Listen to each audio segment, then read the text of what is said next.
Paul Dolan believes successful, sustainable business is one that provides steady shareholder returns while improving the quality of life of its workers, the community it calls home, and the environment it touches. Its strategic perspective reaches out beyond the next 4 quarters, beyond the next 5 years, to consider what's ahead for the next generation. Well, I'm a wine guy. You know, if you cut me, I'm sure I would bleed 4 generations of Zinfandel, probably. And the question is, do we have the will to do things differently than we did in the past? Because I'm really committed to making a difference. A lifetime of working the land has shaped Paul Dolan's notion of sustainability and how it can be a major force for change. As former winemaker and president of Brown-Forman's Fetzer Vineyards and author of True to Our Roots, Paul introduces the concept of the triple bottom line, or the 3 E's: economics, social equity, and the environment. Let's listen in.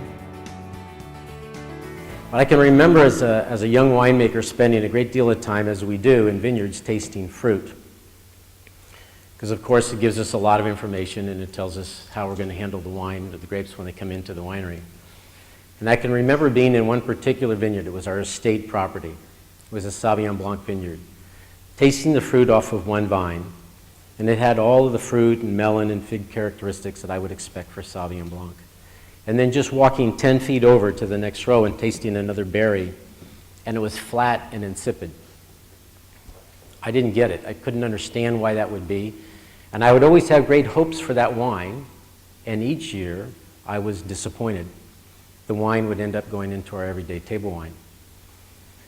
3 years after we converted that to organic, those same grapes from that same vineyard started to go into our top-level Sauvignon Blanc. So I saw a couple things, at least a couple things. One was that if I grew grapes organically, I could probably improve the quality of the wines I was making. And secondly, on some level, I realized what I was doing was probably poisoning the earth. The way I saw it, on some level, I was killing the microbiological life in the soil. And some vines were healthier and others, some could survive that kind of dynamic more than others. And because of that, it sort of opened up a whole new perspective for me, a whole new way of seeing my business, a whole new way of seeing grape growing, a whole new way of seeing winemaking. And I started to see that I was part of what I would describe as a much larger system. My business, what I did, was not isolated. It wasn't alone. It wasn't separated, although sometimes I think we in our lives tried to live that way. But the reality is my business was part of this interconnected world. And the things that I did or didn't do had an impact. And if that was the case, then I could start to choose the things I wanted to do or choose the things I wasn't going to do, knowing that ultimately it could or couldn't make a difference. I didn't want to run business like businesses are normally run. I didn't want to run a business that was just solely committed to the single financial bottom line. I knew that there was something beyond that. I knew I wanted to run an environmentally and socially conscious business that made great wine, but I didn't know how that was going to show up. We looked at and eventually decided on operating from what we call the triple bottom line: an environmental, an economic, and what we call a social equity. We called it 3E. We wanted to engage in every project and every new program and every new product that we made from the standpoint that we wanted to make sure that it benefited the employees with which we worked. We wanted to make sure it supported the communities in which we were doing business. It had to protect and sustain the environment, and it needed to make money for the parent company. Each time we stepped into and took on one project, we realized that there was something else for us to do. We were faced with a new challenge. There was a huge opportunity in the area of power. We were a fairly large business, and I had operations from Northern California down to Southern California. And we made the commitment to buy 100% green power. We were in an incredible growth spurt during the 90s. We had our own construction teams. And my challenge to the construction team at that time was I wanted them to build buildings such that they didn't deplete natural resources.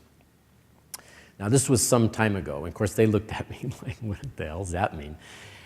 I said, I don't know, but we're going to figure it out. We also looked at recycling. our commitment was to recycle 100% of all of the waste material that went through the facility.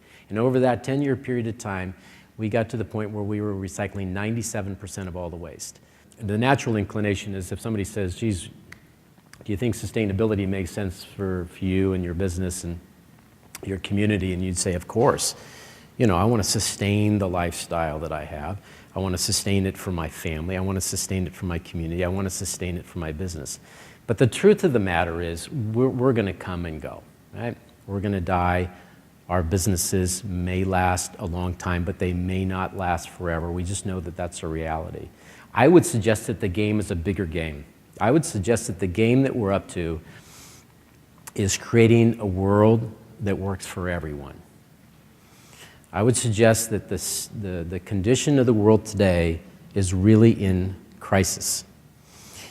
You know, it took the planet 3.8 billion years to develop the natural capital that we now enjoy.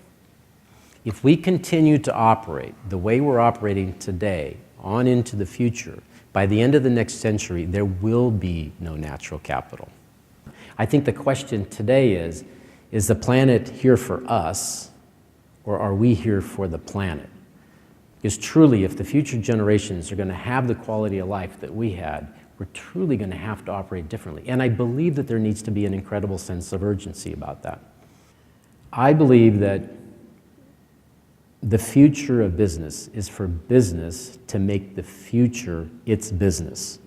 For us to recognize that we have a responsibility. I think business controls the resources of the world today. As we all well know, that some of the businesses today are larger than many of the businesses today are larger than most countries today. So the opportunity we have is to lead in such a way that we could actually create a contribution to the planet in the future. We can't close our eyes. We just know way too much. The world, as I said earlier, is in crisis, and it may be even worse than the way I described it. We need to look out into the future and find ways that we can make contributions on every level, and collectively, we can turn this crisis around. Thank you very much.